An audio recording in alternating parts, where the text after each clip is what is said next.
Okay, you want to do this now? I brought you out here just so you could get a quick pee because I know no one took care of you this morning.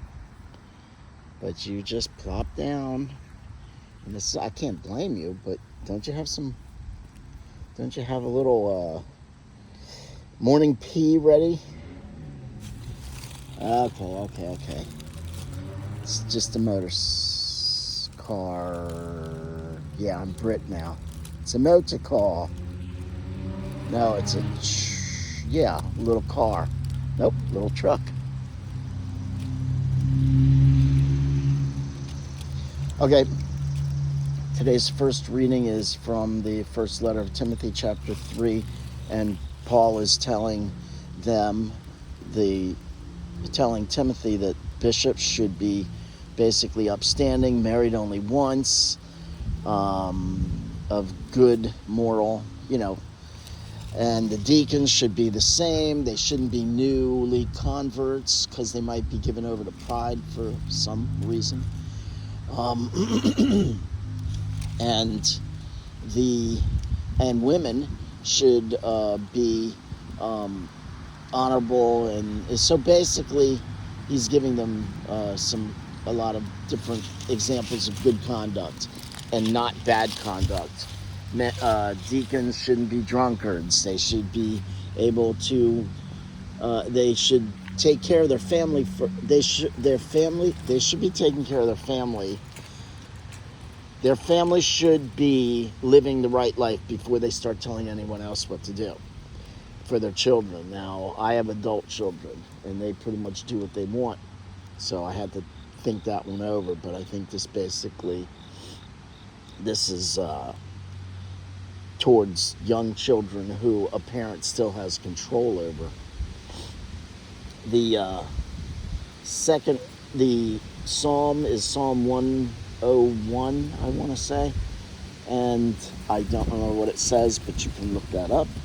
And the reading is from Luke chapter 7:11. That's right. Okay. Chapter 7, verses 11 to 17. That one was easy to remember. But what was the reading? Jesus is walking with his disciples and a crowd.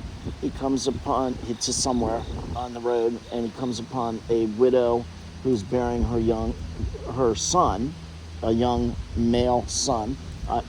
Male son. A young son. He's not a child, he's a man. Her adult male child. Boy, man, whatever. And in those days, he would have been the one to take care of his mother, which I found interesting. It says there was a crowd with him. And the presumption, if I understood, was that if you're a widow, no one was going to take care of you.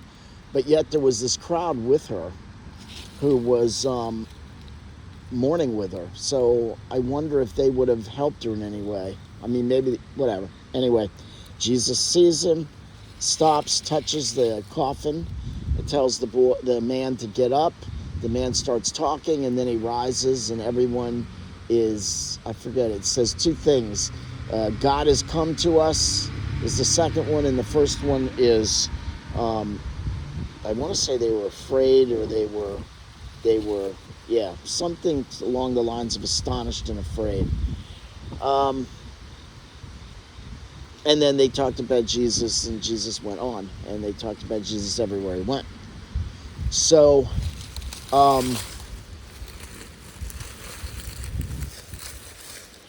don't remember how this related, but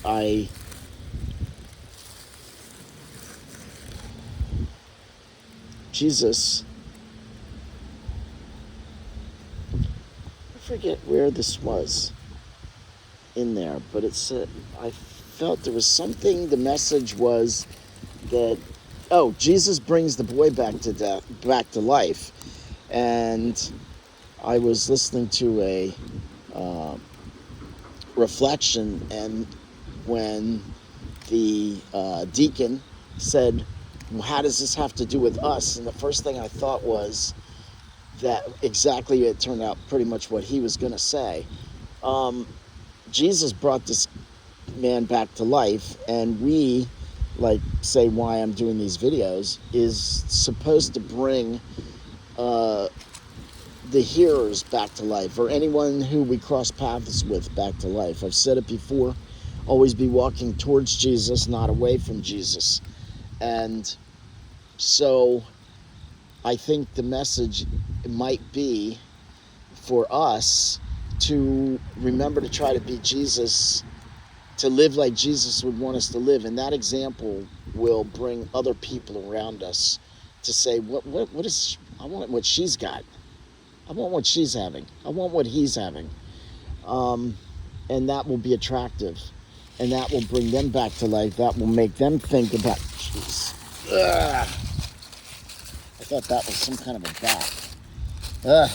Anyway, that will bring them back to life, a life in faith. And hopefully they will start to walk towards Christ and not away. Does that make sense? So do that today. And as the deacon says, Lord, what are we going to do today?